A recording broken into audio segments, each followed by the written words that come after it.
Welcome to another Tableau tutorial video. I'm Weston Palmer. Let's get started. But first, a thank you to my Patreon supporters. I love the interaction and feedback. Someone asked me to connect Tableau to QuickBooks Online so they could create a dashboard based on what they input into QuickBooks. Let me show you the process that you go through. Go under Connect Data, Intuit, QuickBooks Online. Now you're going to get this little pop-up that says you must be a company administrator on your QuickBooks Online account. So you may have to work with your company or your client to be made a company administrator. And once you are, then you'll be able to, there is some stuff you'll need to go through to sign in and connect your Intuit account with their QuickBooks account, but it's fairly simple. And you'll get this little box that says, okay, now you can go back to Tableau. So go ahead and close that out. And what you'll see is there's a bunch of tables that are automatically populated. Now your client may or may not use a lot of these tables.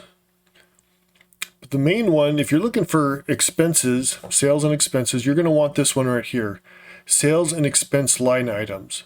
Start with this table. This table is not going to give, it's going to show all values as positive.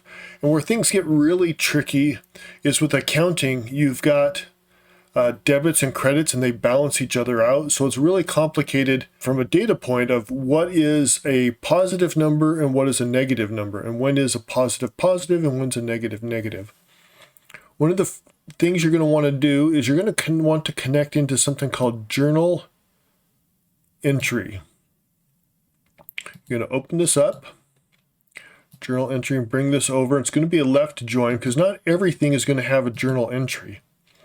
Now what you're going to want to join on is the ID amount or the ID value. And you'll see there's ID here. Then there's a line ID. I didn't realize this at first, and so I ended up having double counting for the first little while. Line ID.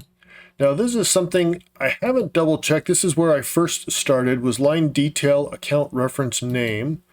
And I put that in there and that seemed to work, but I'm not sure if you need to have that or not. Certainly those first two items. And that'll allow you to make sure that you are only pulling over the information that you need. It's going to load a lot of data. It's going to take a while to do this. Now if you unhide these, you're going to see that each table has lots of different fields.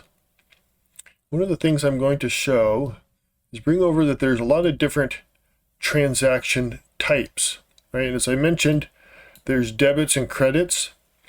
If you come under journal entry, it is called, what is it called? Line journal entry detail. Line journal entry detail. Posting type. All right, so we'll bring this over and you can see that, so these journal entries are going to have debits and credits. I created a calculated field to convert everything into the right value. You're going to want to double check this because some of your accounts may be different, but I said if it's a vendor credit, it's a negative amount. This line amount is over here. This is the value for the various items. Under sales and expenses, this line amount is the one that I want to use right now, and for each record or entry. If it's a credit, I want a negative, otherwise positive. If it's a deposit, negative. And this is when I was looking at the cost of goods sold category, those values. And then here you see the transaction type. If it's a journal entry. If it's a credit, you give it a minus, and if it's a debit, you give it a plus.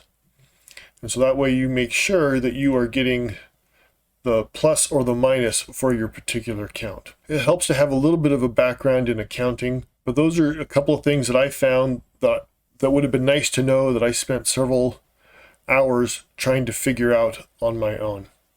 If there's other tips and tricks that you know for working with QuickBooks, please leave a comment, let me know, let the rest of the community know. I hope you'll check out these other cool videos that I've selected for you. Let me know what you think in the comments below.